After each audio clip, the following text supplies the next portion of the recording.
नीतीश कुमार के राज्यसभा सदस्य के रूप में शपथ लेने का समय जो है नजदीक आते जा रहा है और इसी को लेकर सूत्रों के हवाले से यह खबर मिली है कि नीतीश कुमार के दिल्ली जाने का डेट जो है वो फाइनल हो गया है। सूत्रों के अनुसार जानकारी मिली है जिसमें नीतीश कुमार जो है वो 9 अप्रैल को पटना से दिल्ली के लिए रवाना होंगे। उसके बाद से 10 अप्रैल को वह राज्यसभा के सदस्य के रूप में शपथ लेंगे। और ये जो खबर जो है वो सूत्रों के हिसाब से सूत्रों के द्वारा जो है निकल कर सामने आ रही है कि नीतीश कुमार जो है वो 9 तारीख को दिल्ली के लिए रवाना होंगे और वहीं पर केंद्रीय मंत्रियों से, उच्च अधिकारियों से उनकी बैठक भी होगी। वहां पर केंद्रीय मंत्री अमित शाह साथ ही साथ नरेंद्र मोदी के साथ उनकी बैठक होगी, जिसके बाद से और भी कई बड़े फैसले लिए जा सकते हैं।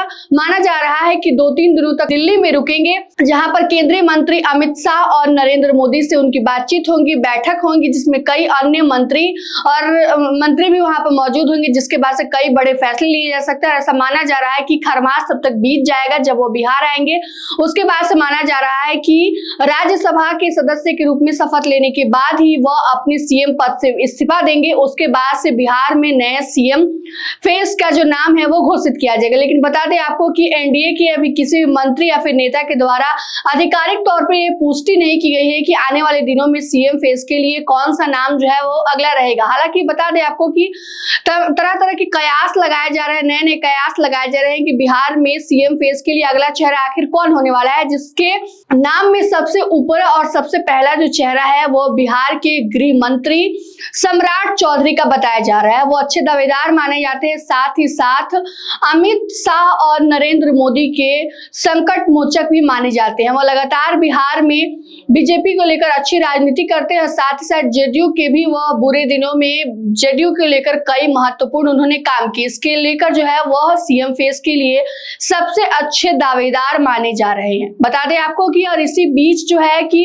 यह भी फैसला लिया गया है कि 6 अप्रैल को जेडीयू की एक उच्च कार्यकारिणी अधिकारियों की जो है मीटिंग भी होने वाली है और इस मीटिंग के बाद इसमें सब कुछ तय किया जाएगा, जिसमें सभी जो नेता है बड़े बड़े जेडीयू के सभी उसमें मौजूद होंगे, जिसके बाद से कई उसमें अहम फैसले भी लिए जा सकते हैं। उसके बाद से वो 9 अप्रैल को जो है वो पटना से दिल्ली के लिए रवाना होंगे और वहां पर भी 9 अप्रैल या फिर 10 अप्रैल को जो है सुबह तक जो है कोई बड़ी जो है मीटिंग होगी केंद्रीय मंत्रियों के साथ। उसके बाद ही वह 10 तारीख को मीटिंग हो जाने के बाद वह राज्यसभा के सदस्य के रूप में नीतीश कुमार जो है वो शपथ लेंगे। बता दें उसके बाद से लगातार कयास लगाए जा रहे हैं और इसी बीच बता दें आपको कि एक बिहार सरकार के गृह विभाग की ओर से एक अधिसूचना भी जारी की गई थी, जिसमें यह कहा गया था कि नीतीश कुमार को जो है वह सबसे उच्च श्रेणी का जो कैटेगरी की जो सुरक्षा होती है Z+ जिसको माना जाता है, वह सुरक्षा जो है वो नीतीश कुमार को लगातार मिलती रहेगी।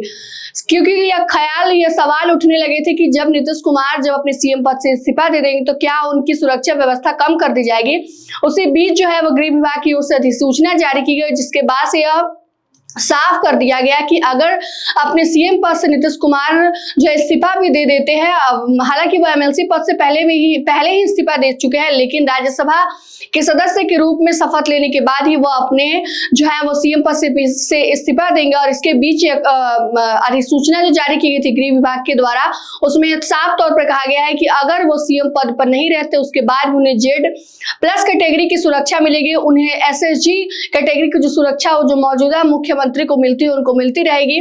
और यह जो बात पूरी तरह से उसमें यह भी कहा गया है कि वह एमएलसी पद से इस्तीफा दे चुके हैं और राज्यसभा आने वाले दिनों में राज्यसभा के सदस्य के रूप में शपथ लेंगे। उसके बाद से वह अपने मुख्यमंत्री पद के रूप में जो है वो इस्तीफा दे सकते हैं।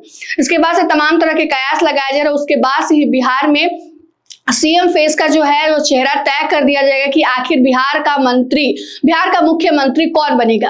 अब ऐसे में देखना यह होगा कि जब 9 तारीख को जब नीतीश कुमार दिल्ली जाते हैं तो वहां पर जो बैठक होती है, उससे पहले जो 6 अप्रैल को पटना में जो बैठक होने वाली है उसमें क्या कुछ सामने निकल कर आता है। उसके बाद से वो दिल्ली जाएंगे, राज्यसभा सदस्य के रूप में 10 अप्रैल को शपथ लेंगे। उसके बाद से बिहार की राजनीति में फिर कुछ बड़ा बदलाव देखने को मिलेगा, क्योंकि वहां से आने के बाद ही नीतीश कुमार जो है अपने सीएम पद से इस्तीफा देने वाले हैं। उसके बिहार में नई सरकार का गठन किया जाएगा, जिसमें नए सीएम फेस की भी घोषणा की जाएगी। फिलहाल की इस खबर में इतना ही।